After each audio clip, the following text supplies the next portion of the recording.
Boa noite a todos. É sempre um prazer estar aqui na casa de Humberto de Campos. Fui convidado para conversarmos sobre a parábola dos talentos.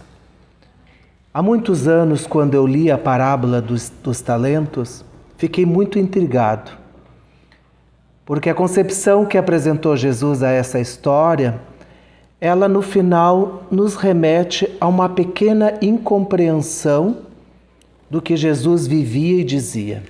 Mas nós temos que entender que não é a fala de Jesus nem a vivência, é uma história que Jesus contou para que as pessoas que estivessem em volta pudessem entender o que Jesus estava dizendo.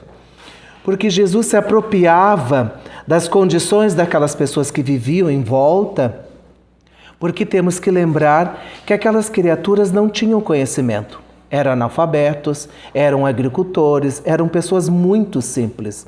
Então Jesus utilizava o tempo inteiro ferramentas de informações que ele pudesse entender. E dali ele criava as suas parábolas. E a parábola dos talentos, vou tentar resumidamente para a gente só entender como é que Jesus apresentou essa história, e nós vamos discorrendo na nossa exposição da noite de hoje, até para entender o que Jesus queria dizer com isso. Porque Jesus é o grande psicoterapeuta do mundo. Ele compreende e entende a nossa natureza, tanto física, espiritual como intelectual. Então ele sempre nos apresenta alguma informação que faça com que a gente pense, analise, raciocine. E a parábola do talento é um senhor muito rico que iria viajar para um outro país, então chamou seus servos e ao primeiro servo deu a ele 5 talentos. Chamou o segundo servo e entregou-lhe 2 talentos. E chamou o terceiro servo e lhe entregou 1 talento. Assim o Senhor viajou para a sua grande viagem e ficaria muito tempo fora. Quando passou-se um bom tempo, o Senhor, dono dos talentos, retorna então e chama os seus servidores para dar satisfação dos talentos que foi depositados aos seus servidores. Aquele que tinha recebido 5 talentos, pegou os 5 talentos, foi ao mercado, negociou e rendeu mais 5 talentos. Então ele entregou para o Senhor 5 talentos mais 5 talentos. Servidor fiel e bom, venha ao meu lado. Goze da minha presença e da minha vivência. O segundo, que recebeu 2 talentos, também fez a mesma coisa, negociou e dobrou os 2 talentos. Entregou os 2 talentos e mais 2 talentos. Bom servidor e fiel. Ao terceiro, aquele que só tinha recebido 1 talento, ele sabia que o Senhor era aquele que não plantava nada, mas queria colher onde não tivesse nada feito em prol de rendimento do seu talento. Então ele pegou e enterrou aquele talento. Quando o Senhor voltasse, entregaria então o seu talento, com medo de perder o talento que recebeu. E o Senhor então disse: servidor mau e infiel, por que não entregaste ao banco para que desse juros e quando eu retornasse, pegasse os juros do meu talento?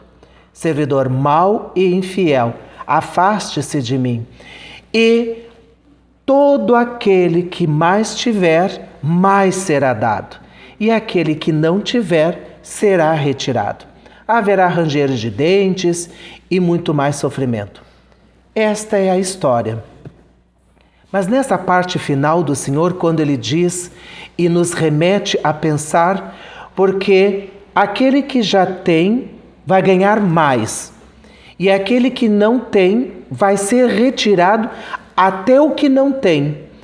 E a gente pensa como é estranho essa linha de justiça e de raciocínio, mas temos que lembrar É uma história que Jesus está contando para aquelas pessoas que estavam em volta.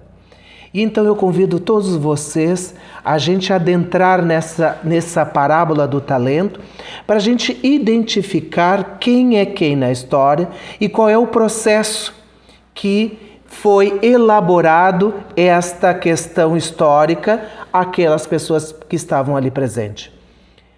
Nessa parábola do talento, o Senhor, dono da colheita, dono de tudo, é Deus. Porque Deus é dono de tudo. Quando a gente fala de Deus, e muitas vezes a nossa competência intelectual não alcança quando a gente fala de Deus. Porque muitas vezes nós levamos ou remetemos a um pensamento que Deus está em algum lugar, ou em alguma galáxia, ou está numa cultura romana antiga que está num trono, sentado em cima de uma nuvem, e nós não temos o alcance para entender. Porque no próprio Livro dos Espíritos, a primeira pergunta de Kardec pergunta: o que é? Ele não pergunta quem é. O que é Deus? Princípio inteligente, começo de tudo. Nada existia antes dele, tudo a partir dele começou a existir. E se a gente observar que nós vivemos numa galáxia, no sistema solar, que é um sistema bebê, muito novo, tem mais ou menos 50 bilhões de anos, porque o planeta Terra é o mais novinho, tem 8 bilhões de anos, dentro do sistema solar, aonde nós temos outros planetas que são um pouco mais antigos, que o Sol é muito mais antigo e que nossas estrelas em volta do nosso sistema solar, da nossa galáxia, têm alguns milhares de bilhões de anos. Até aí a gente já se perdeu quem é Deus. Porque só entender a nossa galáxia e Deus criou tudo, a gente compreende que realmente Deus é Senhor da vinha completa, de tudo. E quando nós remetemos nessa informação, meus amigos, nós temos que entender que tudo é de Deus. Este corpo que eu estou vestindo, que nós todos estamos vestindo, é de Deus. Tudo que existe na natureza é de Deus. Ele nos proporciona para que a gente possa ter vida no planeta. Porque o ar e a água é de graça. Porque ele sabe que se não tiver esses dois elementos, o corpo físico não consegue sobreviver. Tudo é dado por Deus. Então, o Senhor da parábola dos talentos é o nosso Pai maior. Os servos, aquele que Deus, o Senhor, chamou, somos nós. Todos nós somos chamados por Deus para prestarmos conta, para um trabalho. Somos chamados constantemente por Deus, pelas forças superiores, pelos amigos benfeitores, por os espíritos de luz, dar continuidade na tarefa. E os talentos? Que talento será esse? Será que é o dinheiro? Será que é alguma coisa em especial? E nessa parábola, os talentos é tudo aquilo que nós temos, os nossos bens e os nossos recursos. Mas quais os bens? As propriedades, tudo é de Deus. A nossa casa é de Deus. Tudo que nós temos fica na terra, então não é nosso. O que é nosso é aquilo que você adquire através das vivências, aonde você vai compreender todas as suas questões de virtude e as questões de vicissitude. A exemplificação de sua vivência é um manancial de informações que você carrega. O ódio, o rancor, o amor, a benevolência, a caridade, a empatia são conquistas pessoais que nós temos, que vai delinear conforme as nossas reencarnações. Porque hoje nós somos o melhor de ontem. E isso é um fato. Porque se nós olharmos para a Idade Média, ou se nós formos olhar em 1900, nós estamos em 2023, em 1900 mal tínhamos carro de alta velocidade. A recém estava saindo o telefone, era telégrafo, não tinha televisão. E passou somente 100 anos, a sociedade deu um salto de tecnológico através da internet, da tecnologia, que hoje eu estou aqui conversando com vocês, que está sendo gravado, que vai ser transmitido, e o mundo inteiro, acessando a página da Humberto de Campos, poderá assistir às palestras. É a tecnologia em prol da humanidade. Mas por que o Senhor da Vinha chamou um e deu 5, outro deu 2 e outro deu 1? Não somos todos filhos de Deus? Há privilégios? Não há privilégios. Não existe privilégios na lei de justiça.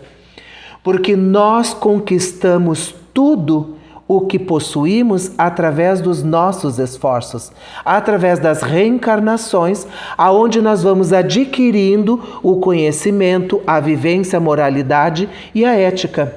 Então, aquele que recebeu 5 talentos foi pelos seus esforços contínuos nas reencarnações e na encarnação atual, aonde ele teve o merecimento de 5 talentos. Aquele que recebeu 2 talentos foi conforme também o seu merecimento, através das reencarnações, como aquele que recebeu 1 talento. Mas todos estamos na mesma linha de evolução. Um pouquinho difícil da gente compreender por que nesta encarnação, onde nós estamos todos aqui no planeta Terra, na cidade de Canoas, no ano de 2023, existem diferenciações de qualidades emocionais, éticas, intelectuais sobre cada criatura, porque todos nós somos individuais. A individualidade vai formatar a sua própria essência através das suas próprias experiências. O livre-arbítrio é para todos, mas a responsabilidade e a irresponsabilidade através da lei de causa e efeito é nossa. Então é sempre apresentado as oportunidades, se vamos seguir, se não vamos seguir, é por nossa conta. Muitas vezes alguns ficam pensando, alguns até dizem, Deus está nos esperando. Deus não está nos esperando. Porque nós somos filhos da sua criação. Da sua criação, criaturas criadas por esse Pai, por esse Deus, que Ele sabe que chegaremos lá. Na questão 540, no comentário de Allan Kardec do Livro dos Espíritos, aonde ele diz saindo do átomo ao arcanjo.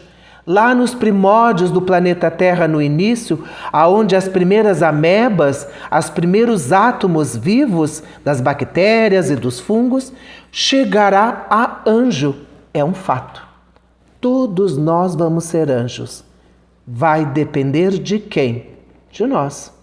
Somos nós que vamos definir sobre a nossa caminhada, sobre o nosso processo evolutivo, sobre as nossas irresponsabilidades e responsabilidades.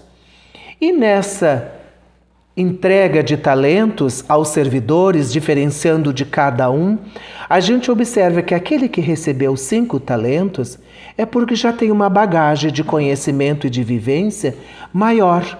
Então, esses espíritos que receberam esses talentos, eles estão atrelados muito mais às experiências viver no planeta em missão.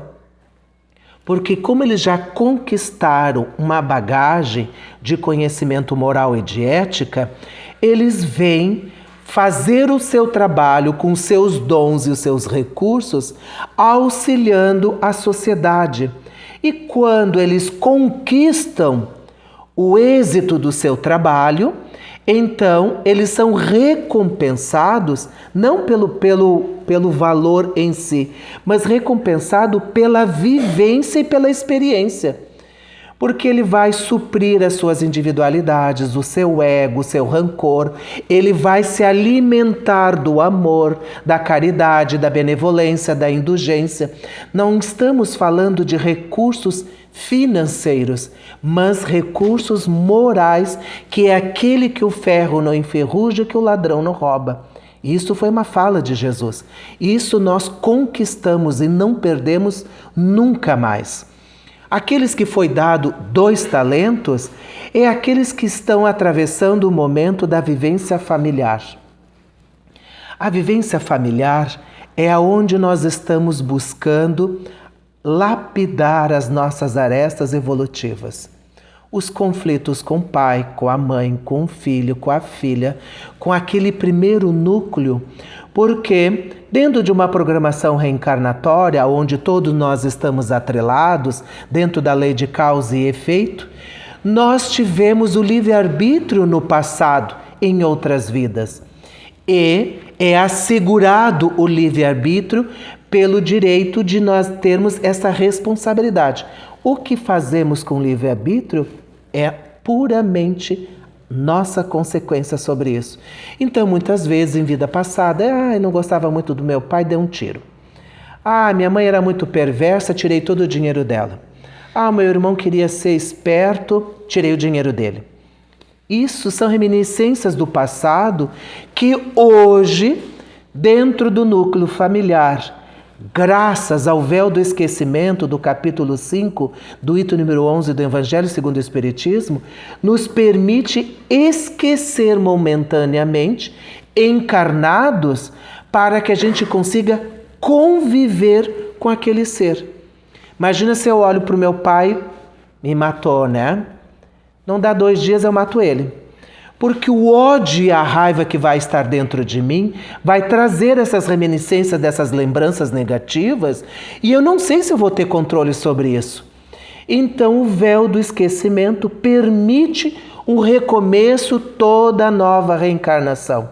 E esses talentos que foram nos dados, os 2 talentos, é para que a gente consiga estabelecer um paradigma de entender o que estamos fazendo naquela família.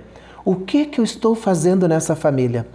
Com os familiares, com os amigos, na questão social. É a grande pergunta filosófica da doutrina espírita, que é uma das tríplice, porque a primeira pergunta é de onde eu venho. Já sabemos que viemos do mundo espiritual. Lá é a nossa casa. Aqui é uma escola, uma passagem, um aprendizado, uma vivência, porque não tem ninguém aqui com mais de 200 anos.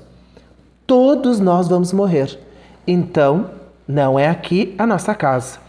E o que eu estou fazendo aqui? Aprimorar, para que eu possa retornar para casa melhor do que aqui cheguei. Essa é uma das questões mais difíceis que nós estamos passando na atualidade. Vou abrir um pequeno parênteses para a gente aprofundar sobre essa questão.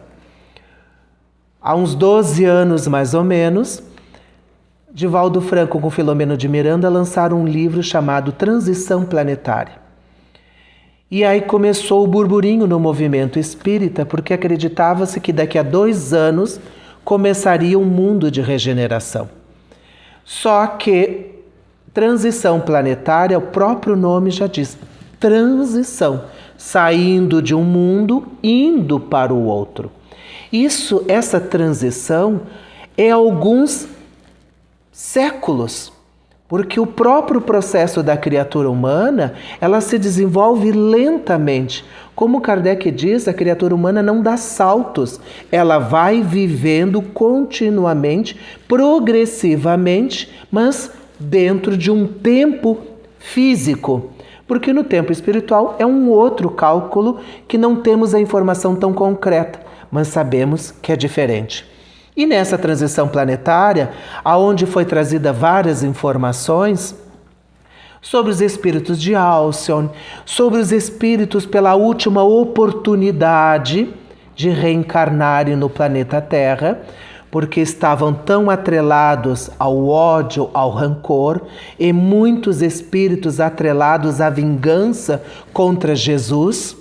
E essa explicação está no livro Caminho da Luz, de Chico Xavier e de Emmanuel, na transição, quando recebemos os exilados de Capela. Mas vamos continuar nessa linha de pensamento. Muitos espíritos estão recebendo a última oportunidade se vão continuar num planeta de provas e expiações ou vão retornar para um mundo inferior, mas não perdendo a qualidade intelectual, porque o espírito nunca regride, estaciona ou progride. Então, quando nós aqui já conhecemos celular, micro-ondas, ar-condicionado, carro, a gente reencarnar no mundo das cavernas, dormindo no chão, nós vamos continuar com a nossa inteligência levemente apagada, mas no mundo pré-histórico. Eu vou construir um ar-condicionado e um carro? Não, porque o material físico dos metais ainda não foi criado. Será nós, lá no mundo primitivo, que dará continuidade. Foi o que aconteceu no planeta Terra. Quando saímos dos homens das cavernas e entramos no Homo erectus, e a chegada do pessoal, vou dizer pessoal que é bem íntimos, né? O pessoal de Capela é que deu essa guinada dentro da cultura do planeta Terra. E assim nós começamos a observar que como está difícil os dias atuais. Mas esta visão é uma visão pessimista, porque as notícias só falam aquilo que vende. E como dá mais ibope, como se diz, notícias de tragédias, de morte e muito mais informações negativas do que aquele que salvou uma criança, que doou tanto dinheiro, que o auxílio de um empresário para uma cura de alguma coisa. Isso não dá notícia, mas está acontecendo. Porque dentro desse processo de receber esses espíritos pela última oportunidade, e infelizmente nós temos observado muitos jovens já retornando. Retornando não sabemos para onde. Muitos jovens encontrando o suicídio. Muitos jovens encontrando a violência. Porque a sua reminiscência de vidas passadas está tão endurecida que eles não conseguem se adaptar ao novo conceito social. Ainda estão tão endurecidos que revoltam-se contra o meio social, contra a família, contra tudo e não conseguem estar no plano. Então a gente está vendo esse retorno de muitos espíritos, mas vocês todos já devem ter visto, porque a gente olha muito a internet, os novos espíritos chegando. Ontem assisti um vídeo de uma criança de 1 ano e meio tocando piano. Tem que ser algum espírito. Aí a pergunta é: existe reencarnação? Comprova-se que sim. Porque uma criança de 1 ano e meio não sabe nem o dó, ré, mi, fá. Porque já traz essas informações. Então, quando nós compreendemos os 2 talentos que foi nos oferecido a todos nós, é para que a gente possa trabalhar no nosso conceito familiar. É dentro do lar que vamos começar este trabalho. Aquele que recebeu só um talento é a oportunidade de melhorar. Mas a oportunidade de melhorar como? Através das experiências, das vivências, porque muitas vezes aquele que recebeu só um talento é exclusivamente para a sua melhora, não num sentido egoístico, mas numa visão de melhorar-se. Porque todos nós estamos aqui para melhorar, para ser feliz, para compreender o que estamos fazendo aqui. Então esse talento que foi nos dado, o talento e os recursos próprios, porque aí o Senhor da vida está dizendo, utilize os seus recursos em prol de si. Mas muitas vezes estamos mais atrelados às nossas vicissitudes do que às nossas virtudes. E as nossas inconsequências das escolhas pelo livre-arbítrio está mais atrelado às vicissitudes do que às virtudes.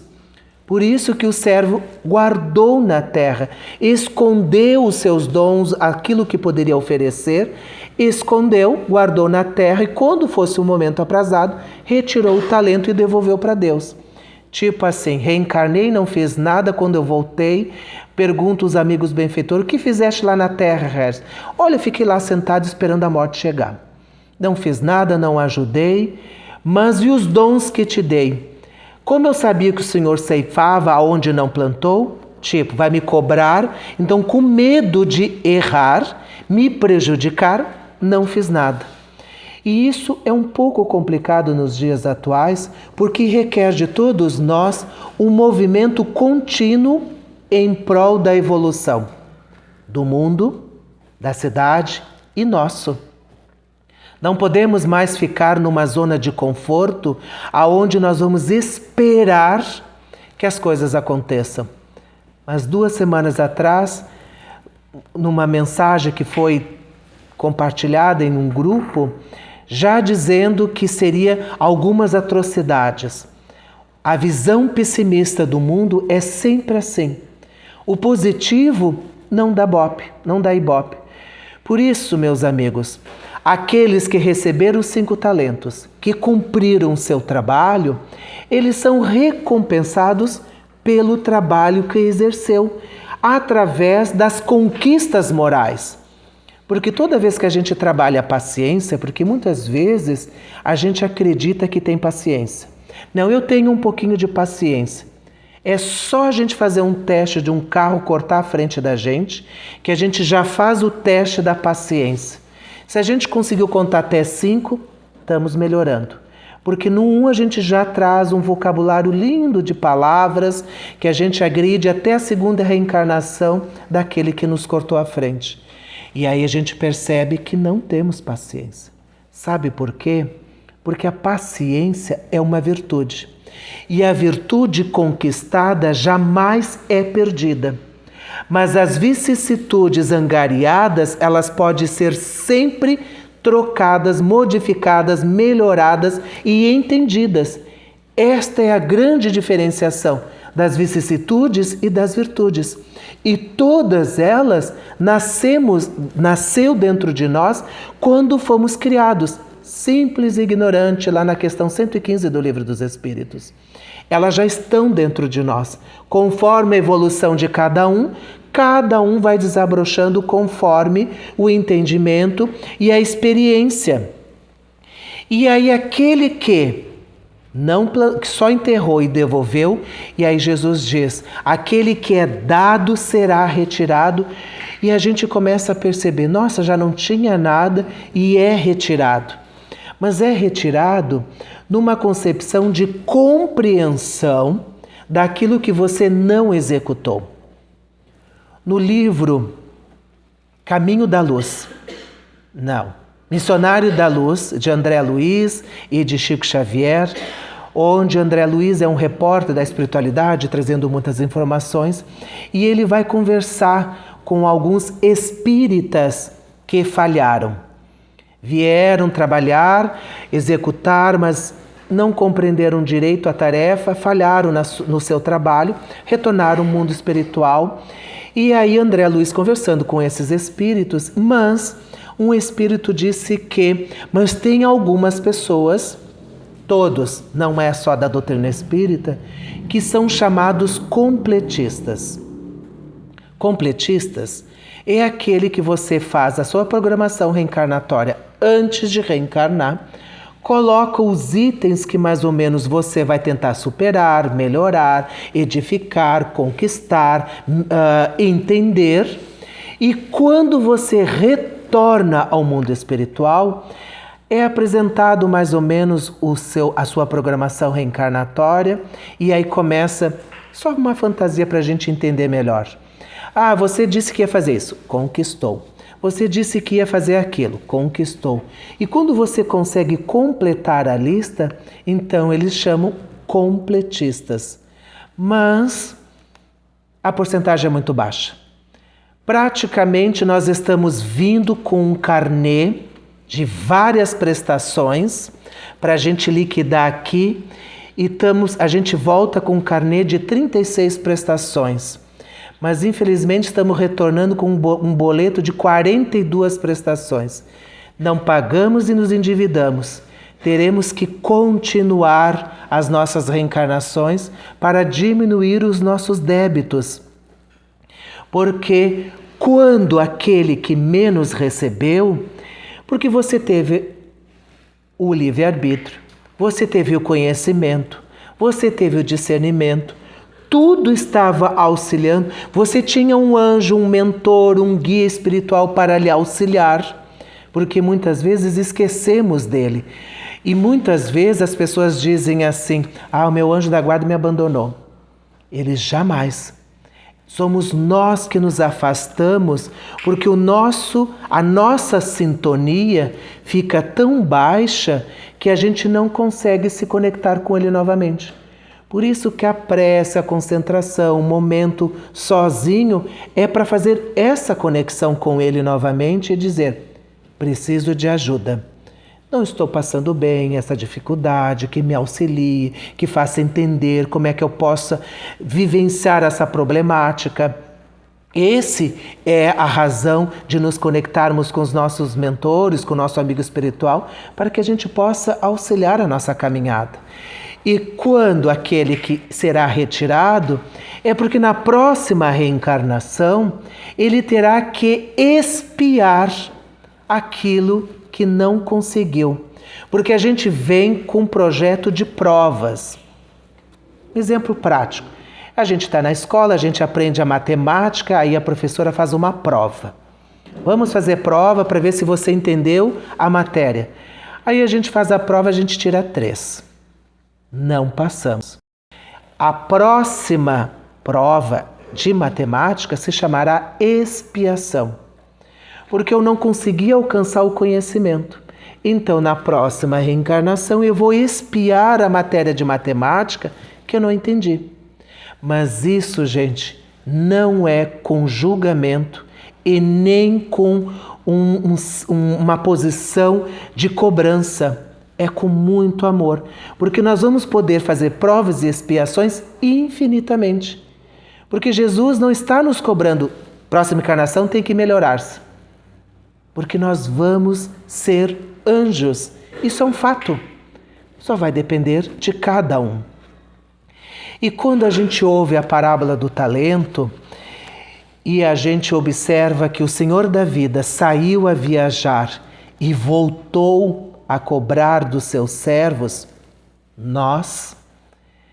será que nós estamos prontos para a volta do Senhor,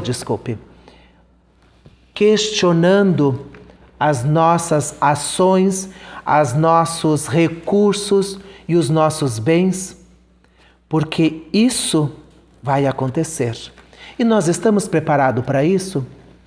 Os dons que recebemos, os nossos recursos, os dons, eu quero dizer, de todas as naturezas, intelectuais, morais, éticas, mediúnicas, espirituais, nós estamos fazendo um bom uso? Porque aquele que é o rico, ele será cobrado sobre a sua fortuna. Ajudou aquele que passava fome e necessidade? Aqueles que são milionários, muito mais. Mas aquele que é pobre também será perguntado. Ofereceste o seu ombro para alguém? Esticaste a sua mão para alguém? Porque Jesus não pergunta os recursos financeiros, pergunta sobre os nossos recursos físicos, emocionais, intelectuais, em prol do outro.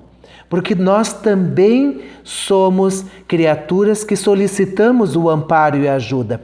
Pode ser que hoje eu precise de uma cesta básica, mas pode ser que eu também precise de um ombro, pode ser que eu precise de um auxílio espiritual, pode ser que eu precise que alguém guie ou me auxilie no meu processo mediúnico, nessa eclosão, que eu não estou entendendo o que está acontecendo, atraindo muito mais os espíritos perturbadores do que os espíritos de luz. É somente o estado de eclosão mediúnica que precisa ter conhecimento. O conhecimento é que faz com que a gente entenda o nosso processo da mediunidade. E todos dentro do movimento espírita, porque nós já estamos aos 100 anos no Brasil, vamos dizer assim, antigamente, quando a pessoa tinha uma vibração, alguma coisa já era convidada para as mesas mediúnicas. Nós estamos falando de muito tempo atrás. Hoje não. Quando a gente chega na casa, eu estou ouvindo vozes, ou estou vendo isso, ou estou vendo aquilo. Primeiro a gente descarta se não é esquizofrênico, se não está ouvindo vozes, se não está vendo porque pode ser que esteja alguma catarata e vê uma sombra. E se não é nada disso, é mediunidade, é convidado ao estudo. Porque é o estudo que clareia a concepção da criatura humana sobre a sua própria mediunidade. Porque como nós somos criaturas individuais, com a nossa bagagem, com a nossa experiência, a minha mediunidade não é igual do outro, nem da outra. Porque eu tenho todos os arquétipos e informações guardadas sobre as minhas questões emocionais, que vão estar atrelados à minha mediunidade, que ela vai ter uma função. E é aí, estudando, que nós vamos entender o que está acontecendo conosco. Nós estamos preparados para quando chegar o Senhor da vida e nos perguntar o que fizeste do seu tempo. Hoje o tempo é uma coisa bem difícil de entender. Por que eu digo isso? Vou dar uma experiência do movimento espírita. Mas a gente pode reportar esse exemplo para a nossa vida particular, da vida social, da vida em família, no trabalho. Quando a gente quer construir uma tarefa, um trabalho na casa espírita, um evento, qualquer coisa que seja, muitas vezes a gente chama os trabalhadores para a gente dialogar sobre o projeto e quem pode executar essa tarefa. Quase sempre, os que vão executar a tarefa é aqueles que mais trabalham, que estão mais ocupados. Porque já conseguiram fazer uma organização de tempo na sua vida. E isso é muito importante, porque muitas vezes a gente fala que a gente não tem tempo, que a gente não consegue fazer isso. Muitas vezes a gente diz, um seminário de 3, 4 horas é muito tempo. Mas eu consigo ficar 6, 7 horas assistindo um seriado na TV e não me canso. E é muito cansativo fazer um evento de 2 horas, mas eu posso ficar conversando com meus amigos de pé horas. Então, quem consegue controlar o seu tempo consegue edificar muito melhor o tempo na sua vida. Porque você se organiza, você aproveita todos os momentos. E quando o Senhor da Vinha perguntar o que fizeste do seu tempo, porque hoje eu não posso. Quando eu me aposentar eu faço isso. Quando acontecer aquilo, e aí morre e não fez nada. Porque perdemos tempo planejando. Nós temos que perder tempo executando, porque projetos na cabeça da gente nós criamos milhares todos os dias, mas executar vai requerer de cada um a compreensão do seu tempo para regular e calcular e executar as tarefas da vida social, do trabalho, com os amigos, com a própria família, no movimento espírita e com a doutrina espírita. Um pequeno parênteses. A gente confunde muitas vezes movimento espírita com doutrina espírita.